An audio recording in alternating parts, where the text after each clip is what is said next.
আসসালামু আলাইকুম ওয়া রাহমাতুল্লাহি ওয়া বারাকাতুহু। সম্মানিত ভিউয়ার্স, আজকে আমাদের মুসলমান হিসেবে যেটা জানা দরকার, শোনা দরকার, আমাদের আজকে বিষয়টা হলো ইলম। এই ইলমটা কি?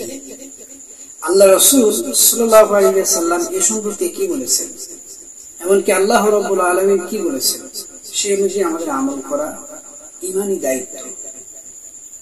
আসলে ইলমের আবিধানিক অর্থ হলো জ্ঞান, আর এই জ্ঞানটা যার ভিতরে আছে সে হলো প্রকৃতপক্ষে মানুষ। সুবহানাল্লাহ।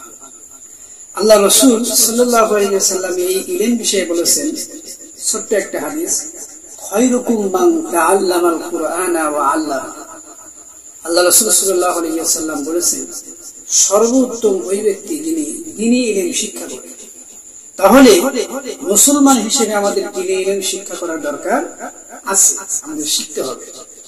এই দ্বীনি ইলমটা কেমন? যেখানে দ্বীন আছে, যেমন আমাদের দ্বীনটা হলো, আমাদের রাস্তা হলো ইসলাম, আমরা ইসলাম ধর্মাবলম্বী মানুষ। ইন্নাদ দীনা ইনদাল্লাহিল ইসলাম। Islam is the complete code of life.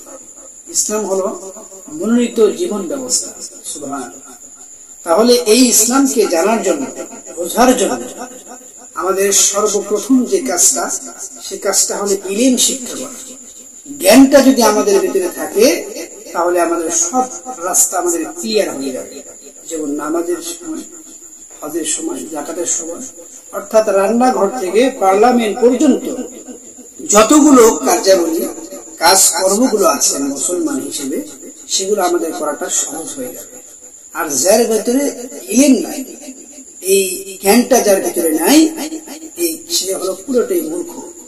আর কোরআনের জ্ঞানটা যদি মুসলমান হিসেবে থাকে তাহলে আমাদের আল্লাহ রসুলের সান্নিধ্য অর্জন করতে পারবো, আল্লাহ ওয়ালা হতে পারবো, নবীর প্রেমিক হতে পারবো। আর আল্লাহ রসুলের প্রেমিক যদি আমরা হতে পারি, আল্লাহ রাব্বুল আলামিন বলেছেন আল্লাহু ওয়ালিয়ুল্লাযীনা আমানু ইখরিজুহুম মিনাজ যুলুমাতি ইলান নূর।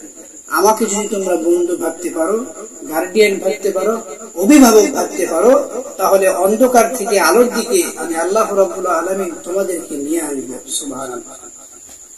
তাহলে আল্লাহ রাব্বুল আলামিনের দরবারে আমরা সকলেই আমরা হাত তুলে দোয়া করব যেন আল্লাহ রাব্বুল আলামিন সঠিক জ্ঞান, সঠিক ইলমটা যেন আমাদের দিয়ে দেয়।